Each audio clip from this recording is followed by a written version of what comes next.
नमस्कार.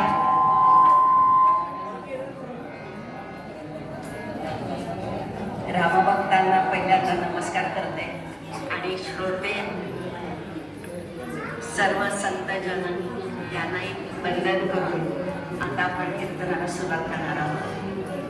श्रवणं कीर्तनं विष्णुस्मरणं पादसेवनं अर्चनं वंदनं दास्यं सख्यं आत्मनिवेदनम् अशा नवविधा पायऱ्या आहेत.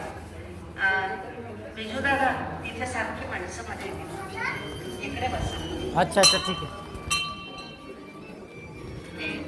दादा इकडे इकडे बस यांच्याशी. बरं ह्या नवविधा भक्ती ज्या आहेत त्यातल्या श्रवण कीर्तन आणि विष्णुस्मरण ह्या तिन्ही नामस्मरणाच्या सामुदायिक करण्याच्या आहेत.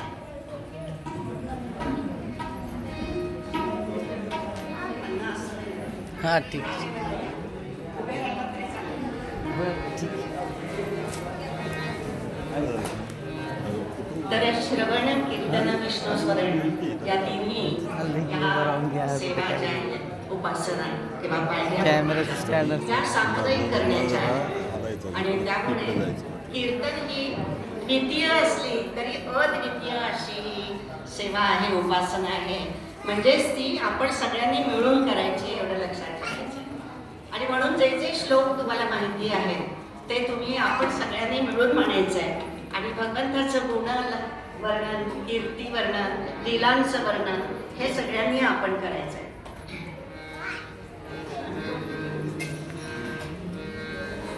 वक्रतुंड महाकाय सूर्यकोटि समप्रभ निर्विघ्नं कुरु मे देव सर्वकार्येषु सर्वदा सर्वमङ्गलमाङ्गल्ये शिवे सर्वार्थसाधिके शरण्ये त्र्यम्बके गौरी नारायणी नमोस्तुते.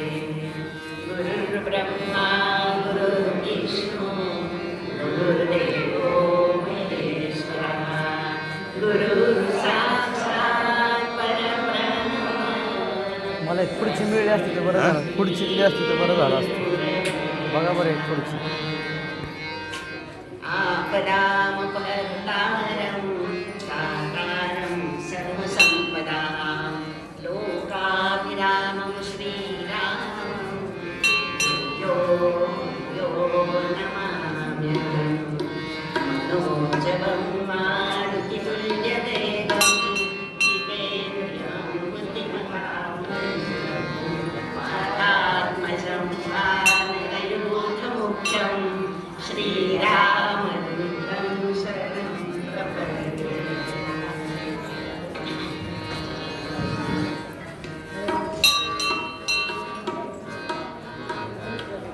जय जय राम कृष्ण हरी राजा.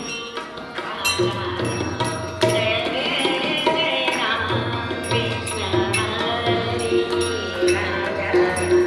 जय जय राम कृष्ण हरी राजा. नवनीत दर्शन नवनीत प्रिय नवनीत दर्शन नवनीत प्रिय नवनविनोद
थोडंसं की भजन करूया.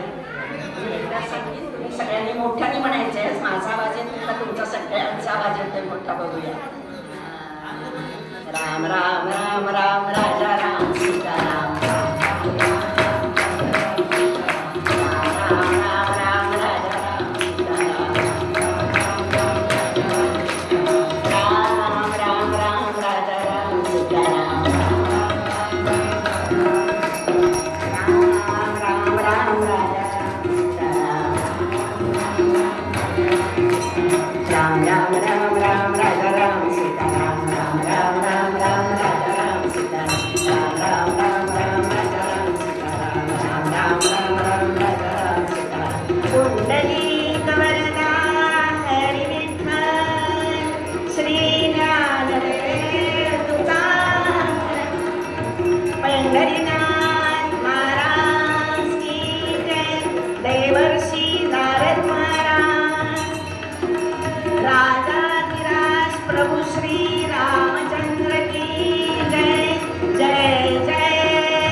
संत तुकाराम महाराज हे खरं म्हणजे देवामध्ये राहायला होते, पण ते देहामध्ये मात्र राहायला नव्हते. अखंड विदेही अवस्था त्यांनी लहानपणापासून प्राप्त केलेली होती. भगवंताशी इतके ते लीन झाले होते की त्यांचा जीवात्मा आणि विठ्ठलाचा परमात्मा हे एकमेव एक अद्वितीय असे होऊन गेलेले होते.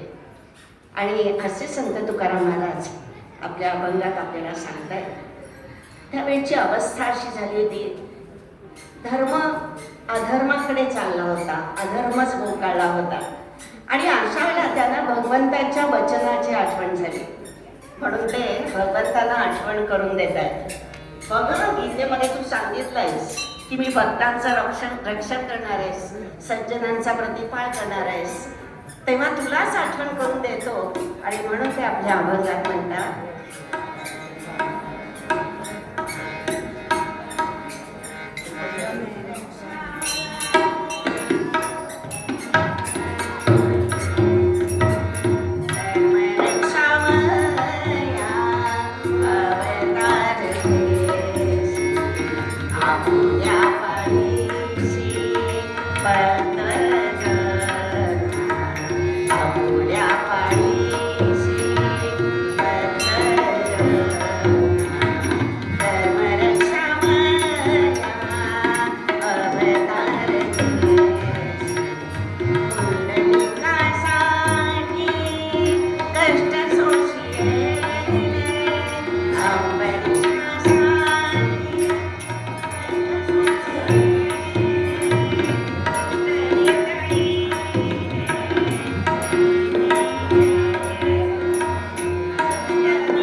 परमेश्वरा, तू भगवंताच्या रक्षणासाठी ब्रीद आहे तुझं, की त्याच्यासाठी मी अवतार घेणार आहे.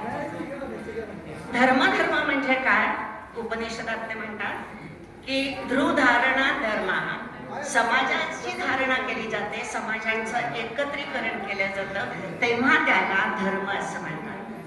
तर काही जण म्हणतात, वेदामध्ये ते म्हणतात संपूर्ण भौतिकाची उन्नती, म्हणजे आता असं आपण चंद्रावर गेलोय, ही सुद्धा उन्नती असणं आणि शाश्वताची प्राप्ती म्हणजे मोक्ष प्राप्त करणं, म्हणजे आध्यात्मिक दृष्ट्या आत्म्याच्या दृष्टीने जीवात्मा परमात्म्याशी एक होणं म्हणजे शाश्वताची प्राप्ती, आणि भौतिक दृष्ट्या त्याची उन्नती, ह्या दोन्हीचं मिळून एकत्रीकरण म्हणजे धर्म. तर समर्थ आपले म्हणतात, अहो तसं काही नाहीये, खळांशी खळ तो धर्म, जो दुष्टतेने वागतो त्याच्याशी दुष्टपणानेच वागा तोच धर्म आहे, काट्यानेच काटा काढायचा असतो. अशा प्रकारे प्रत्येकाच्या धर्माच्या व्याख्या असल्या वेगवेगळ्या, तरी सुद्धा लोकमान्य टिळकांनी अजून एक सुटसुटीत आपल्यासाठी करून ठेवली व्याख्या, आणि ते म्हणतात स्वतःच्या वाटेला आलेलं प्राकृतरित्या आपण जिथे जन्म घेतोय, ज्या परिस्थितीत जन्म घेतोय, ज्या समाजात घेतोय, आजूबाजूचं वातावरण कसं आहे, त्याप्रमाणे आपल्यावरती हे कर्तव्य करायचे असतात, आपल्या वाट्याला काही कर्तव्य करायचे असतात, ती योग्य तऱ्हेने चोख काम करणं, स्वतःचं कर्तव्य करणं, त्यात सुद्धा ममता, माझेपणा, हे माझं आहे, हे माझं आहे, हे घर माझं आहे, अशी ममता आणि आसक्ती, माझेपणा मीपणा ठेवायचा नाही, आसक्तीही कशाची ठेवायची नाही, लोभही कशा ठेवायचा नाही, आणि अहंकारही ठेवायचा नाही. हे मी केलं, हे मी केलं नाही, केलं कर्तव्य केलं, सोडून दिलं, चालला पुढे, लगेच पुढचा विचार, पुढे काय कर्तव्य, तुमच्या पुढच्या स्टेशनावरती पुढलंच वेगळं काहीतरी कर्तव्य ठेवलेलं असतं, ते केलं पुन्हा सोडून द्यायचं, फळाची अपेक्षा न करता असं जे कर्तव्य कोण करतील ते कर्तव्य करणं म्हणजेच धर्म. 1992 मध्ये दंगल उसळली होती, आणि त्या दंगलीमध्ये एक मुस्लिम स्त्री, तिच्या मागे गुंड लागले होते, ती पळत पळत सुटली होती जीवाच्या अब्रूच्या आपल्या आकांताने, आणि पळता पळता तिने एका घराच्या खिडकीतनं सहज काहीतरी पाहिलं आणि ती तशीच पळत पुढे गेली. पटकन पुढे गेलेली, श्वास रोखला, पाय थबकले तिचे, मागे आले, ते दार ठोठवलं त्या घराचं तिने. आता एक तरुण युवक गृहस्थ बाहेर आले नाही, त्यांनी आत तिला घेतलं, काय ताई तुमचं काय काम आहे, आधी दार लावा म्हणाले. पटकन तिने दार लावून घेतलं. ती घाबरलेली, ओळखलं होतं त्या तरुणाने, त्याला तिला पाणी दिलं, त्याने प्यायला, शांत बसा मध्ये, काय झालंय ते तरी सांगा. सगळं तिची हकीकत ऐकून घेतली होती. काय झालं होतं, काही गुंड तिच्या मागे लागले होते, आणि त्यामुळे ती घाबरून प्राण वाचवण्यासाठी, मुस्लिम असून तिने हे दार हिंदू एका माणसाचं ठोठावलं होतं. त्या युवकाने विचारलं, पण तुम्ही माझं दार कसं ठोठवलं, माझ्या घरी कसे आलात ते तरी सांगा. तेव्हा त्या स्त्रीने उत्तर दिलं, मी पळत होते जीवाच्या आकांताने, आणि खिडकीतून पाहिलं तर शिवाजी महाराजांचा फोटो भिंतीवर लावलेला मला दिसला. तो दिसला मला, आणि मला खात्री वाटली की ह्या घरात मला सन्मानाने आश्रय मिळेल. हा धर्म, हा माणुसकीचा धर्म, आणि हा धर्म जेव्हा बोकाळतो किंवा हीनतेला जातो, तेव्हाच गीतेमध्ये आपल्याला भगवंत सांगतात, परित्राणाय साधूनां विनाशाय च दुष्कृतां धर्म संस्थापनार्थाय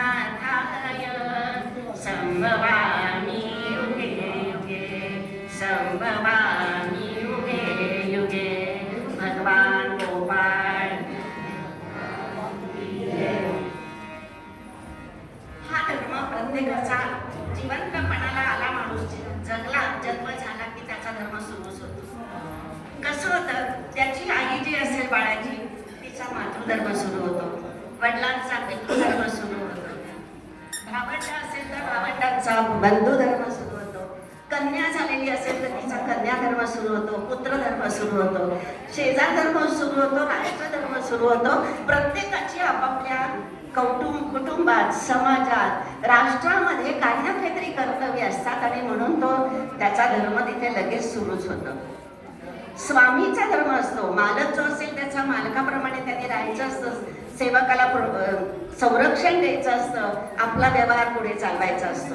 आणि सेवकाचाही धर्म असतो की स्वामीनिष्ठ राहून स्वामींचं संरक्षण करणं हा सेवकाचा धर्म असतो. आपल्याला माहिती आहे बाजी प्रभू देशपांडे पावनखिंडीत होते आणि शिवाजी महाराजांनी एकच सांगितलं की मी वर पोचलो रे पोचलो की तोफेचा गोळा उडवीन आणि त्या तोफेचा आवाज होईपर्यंत तू बाजी इथे खिंड लढत राहा. अजिबात इथनं शत्रूला वरती येऊन तू नकोस या खिंडीतनं की ही खिंड तू बंद केलीस त्यांना पुढे जायला मार्गक्रमण करायला की आपण जिंकलो म्हणून समज. बाजी प्रभू देशपांडेंच्या अंगावर काही फुलं पडत होती का? पण त्यांचा इतका निर्धार होता. तलवारीचे झेल चढत होते, काठ्यांचे झेल झेलत होते, भाल्यांची टोका अंगावर झेलत होते, रक्तबंबाळ झाले होते, पण कंठाशी प्राण आले होते तरी त्यांनी ते रोखून धरले आणि ते प्राण मुखातनं किंवा नाकातनं जाऊन दिले नाही. त्याला म्हणतात सेवकाचा धर्म. पण त्यावेळेला परिस्थितीच अशी झाली होती की तुकाराम महाराजांना भगवंतांना पुन्हा आठवण करून द्यायची वेळ आली. अरे भगवंत तू बघतोयस ना काय चाललंय, हा धर्म निघून चाललाय, हीनतेला गेलाय. आणि त्या परिस्थितीचं वर्णन करताना ते म्हणतात प्रवणी यवन झाले होते बंदया महाराष्ट्रात आनंदित होता धर्म परसते झाला. अंग्याची केवळ ठाणी ऐशारेली कल्याणी श्री समर्थ सद्गुरु वाणी दुमदुमनी हो सर्वत्र जय जय रघुवीर समर्थ दुमदुमनी हो सर्वत्र जय जय रघुवीर समर्थ जय जय रघुवीर समर्थ जय जय रघुवीर समर्थ. सगळीकडे यवनांचं प्राबल्य झालं होतं. सगळीकडे ते अत्याचार करत सुटले होते. शेतकऱ्यांवरती दिवसभर खाऊन गाळला तरी सुद्धा पोटभर खायला न मिळण्याची उपासमार करण्याची वेळ आली होती. आणि तशातच पोटातल्या खिळगीसाठी टिसभर खिळगीसाठी वारंवार ते उसनं काढून धान्य पेरत होते. परत जरी धान्य आलं पिकवलं तरी मात्र यवन लोक त्याच्यावरती नांगर फिरवत होते. स्वतः पीक घेत होते, नांगर फिरवत होते त्यांच्या शेतावर. अशा अवस्थेत शिवाय वरती त्याच्यावरती शेतसारा आवाच्या तवाच्या लावत होते. हा आवाच्या सवा लावलेला शेतसारा स्वतःला खायला मिळत नाहीये आणि तरी हा भरायचा कुठून? पुन्हा एकदा कर्ज काढून शेतकरी कर्जबाजारी होत होते. एवढं करून पोटभर खायला सुद्धा मिळत नव्हतं. पण हे अत्याचार असह्य झाले होते. समर्थांना बघवत नव्हते, तुकाराम महाराजांना बघवत नव्हते. अशा स्त्रियावर सुद्धा अत्याचार होत होते, जुलम होत होते. मुलांच्या समोर नवऱ्यासमोर बायकोला पळवलं जात होतं, आई वडिलांच्या समोर मुलींना पळवलं जात होतं, घरातल्या मुलींना पळवलं जात होतं, सुनांना पळवलं जात होतं. पण हातात बांगड्या भरून आणि मूग गिळून सगळे पुरुषासारखे पुरुष गप्प बसले होते, मान खाली घालून बसले होते. अशा परिस्थितीत हा परवश्यतेचा पाश सहन होईना की पुरुषासारखे पुरुष असून गप्प बसतात. एका मेंदूमध्ये, एका मनगटात, एका मनामध्ये त्राण फुंकण्याचं काम समर्थांनी केलं. सर्व पुरुषांना जागृती दिली की अरे तुमचा मेंदू आहे का काय आहे, तुमच्या मनगटात जोर आहे की नाही, तुमच्या मनामध्ये काही बायका मुलींच्याबद्दल कणव आहे की नाही. म्हणून मेंदू, मन आणि मनगट हे धारिष्ट्यवान, पक्कर, मजबूत करायचं कार्य राष्ट्रसेवक आपले राष्ट्रसंत समर्थांनी केलं. हा परवश्यतेचा पाश हा अगदी गळ्याशी आला होता. आणि गळ्याशी आल्यावरती इतका फास तो गळ्याला घट्ट बसला होता, गळेबंद झाला होता की जणू काही बहुतांशी लोकांना तो आपला दागिनाच वाटत होता. त्यांना वाटायचं छान आहे, आपलं सुखात चाललंय आणि त्यातच सुख वाटत होतं बहुतांशी लोकांना. काही लोक मात्र कळत होतं त्यांना की हा पारतंत्र्याचा पाश आहे, कुठला आपल्याला स्वतःला त्रासदायक आहे, आपल्याला स्वातंत्र्य मिळालं पाहिजे. पण त्यांच्यामध्ये ते वरतून रूढीचं किंवा सुखाचं भेदून जाण्याची क्षमता नव्हती, इच्छा नव्हती, निर्णय पण त्यांना घेता येतात. काही जण मात्र स्वतःच्या प्राणांसाठी आणि अब्रूसाठी इतके लालसावले होते की नको, आपले प्राण जातील, आपली अब्रूच आहे, ते वाचवण्यासाठी लाचार आणि फितूर होत होते. आणि ही फितुरी पाहून समर्थांना खूप वाईट वाटलं की हे इतके पुरुषासारखे पुरुष फितूर होत आहेत. एका घोड्यासाठी, एका वाड्यासाठी, एका तोड्यासाठी फितुरी होऊन ते मिळवत होते, स्वतःचा पोट भरत होते. हे पाहून समर्थांच्या मनात आलं, परणाळी पाहुणी उचले अवधी जीवसृष्टी विवेके चाले, परी मनुष्य होनी भ्रमले याची काय म्हणाले. दासबोधात समर्थांना आपल्याला सांगतात, हिरवं पान असेल तर त्याच्यावरची हिरवी आळी जी असते, पानावरची आळी, ती सुद्धा शहाणी असते. मग ती काय करते, चाचपून बघते की पानावरती पुढे आपल्याला सरकायला वेळ आहे की नाही, जागा आहे की नाही. मग ती मागचं अंग उचलते आणि मग पुढे सरकते. पर्णाळी पाहुनी उचले अवघी जीवसृष्टी विवेके चाले, पण मनुष्य होऊन भ्रमले अशी काय म्हणावे. माणसासारखी माणसं आपली विवेक बुद्धी ही घाण टाकून असे वागतायत, त्याला काय म्हणावं. समर्थांना अतिशय वाईट वाटतंय समाजाचं दृश्य बघून. वास्तविक पाहता समर्थांची अवस्था अशी होती की धर्मासाठी मरावे, धर्मासाठी जगावे, हे त्यांचा बाणा, हा त्यांचा बाणा होता. अहो इतकंच काय, तेव्हा बोगल्यावरनं समर्थ फडकले गोदावरी, तेव्हा आधी लपून बसले होते एका झाडावर. नंतर नदी पार करून गेल्याशिवाय आपला कर्मपाय नाही हे त्यांनी ओळखलं आणि म्हणून नदी तरंगत रात्री गेले, पोहत होते. आता पलीकडे गेल्यावरती नदीच्या राम भिजलेलं, पंचा सुद्धा ओला नाहीला, अंगावरचे कपडे ओले झालेले, पण ते 16 वस्त्र अंगावरचं जे होतं तेच पिळलंय, तोच पंचा पिळलाय आणि त्याच पंचाने परत स्वतःचं अंग पुसलंय. म्हणजे निर्जीव असा पंचा सुद्धा त्याचा धर्म पुसण्याचं सोडत नाही. तर ही माणसासारखी माणसं असून आपला धर्म सोडताय, याचं फार वाईट वाटलं होतं. आणि अशा प्रकारे प्रभू रामचंद्र ज्यांचा जन्म आहे त्यांची तर गोष्ट काय विचारा. त्यांना एकदा पितृधर्म त्यांनी स्वीकारला, पुत्रधर्म म्हणून वडिलांची आज्ञा मानली, तर मानल्यावरती स्वतःचा पुत्रधर्म त्यांनी सोडला नाही. वास्तविक दशरथ राजांनी सांगितलं होतं की कैकेयीच्या मुळे तिला मी वचन दिले, म्हणून रामराया तुला तिने वनवासात पाठवायला सांगितलंय आणि भरताला राज्यावर बसवायला सांगितलंय. त्यावेळी लक्ष्मण खूप चिडले होते. ते म्हणले रामा अजिबात जाऊ नकोस, वनवासात कुणीच जायचं नाही, तुझा सिंहासनावर हक्क आहे. आणि ते डिक्लेअर केलेलं आहे दशरथ राजांनी की आता उद्या राज्याभिषेक होणार. लक्ष्मणांची काय आहे वृत्ती, तो म्हणाला की हे बघ, मला पडलंय की कैकेयी मी वर मागितले, आपल्या वडिलांनी त्यांना दिले, त्यावेळेला देवी म्हणाले, तेव्हा मागितले नाही, जेव्हा मागितले तेव्हा मागून घेईन म्हणली. आणि आत्ता ती मागतीये तर वडिलांनी त्यांचं वचन फेडावं, आपला काही संबंध नाही.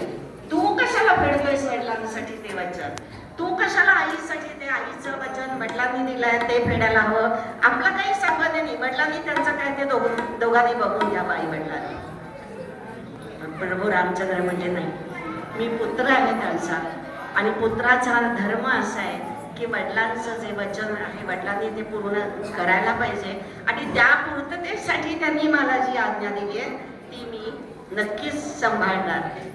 इतकंच काय, तर तिथनं ते वनामध्ये जायला लागल्यावरती, वनात गेल्यावर वाटेमध्ये गुहकांनी सुद्धा काही फळं देऊ केली, काही वस्त्र देऊ केले की रामराया आता तुम्ही वनवासात जाताय तर ही फळं, ही वस्त्र तुमच्याजवळ असून दे. पण ती स्वीकारली नाही. निषाद राजाने दिलेली फळं, अन्न, धान्य काहीही स्वीकारलं नाही. कारण आता माझा वनवास सुरू झालाय. वनात जे मला सहज मिळेल, पानं, फुलं, फळं किंवा कंदमुळं, त्याच्यावरच मी गुजरण करणार. राज्यातलं, राष्ट्रामधलं, एखाद्या दुसऱ्या राष्ट्रातलं किंवा स्वतःच्या त्यातलं मी काहीही ग्रहण करणार नाही. इतकंच काय, एक मंत्र सांगितलं, काहीतरी सेवा करून देत आम्हाला तुमची. मग तेव्हा प्रभू रामरायांनी त्यांना काय मागितलंय म्हणजे, एकच काम करा. गाईचं दूध असतं ते नैसर्गिक आहे, तर ते मी वापरलं तर हरकत नाही.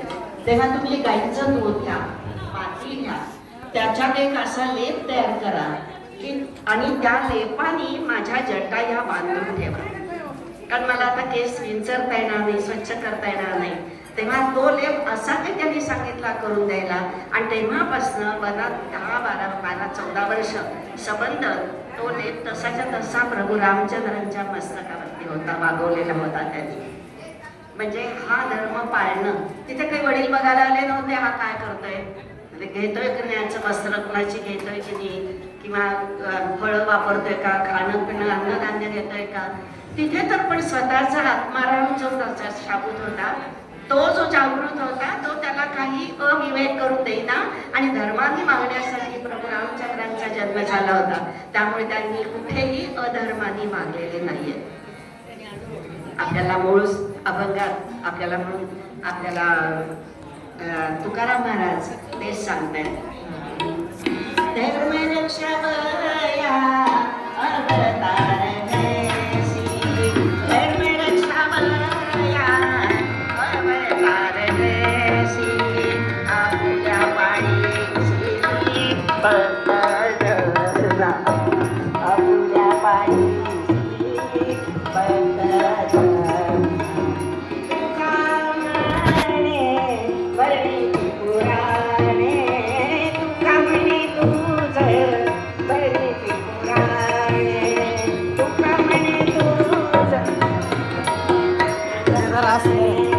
होय नारायण कृपासी, होय नारायण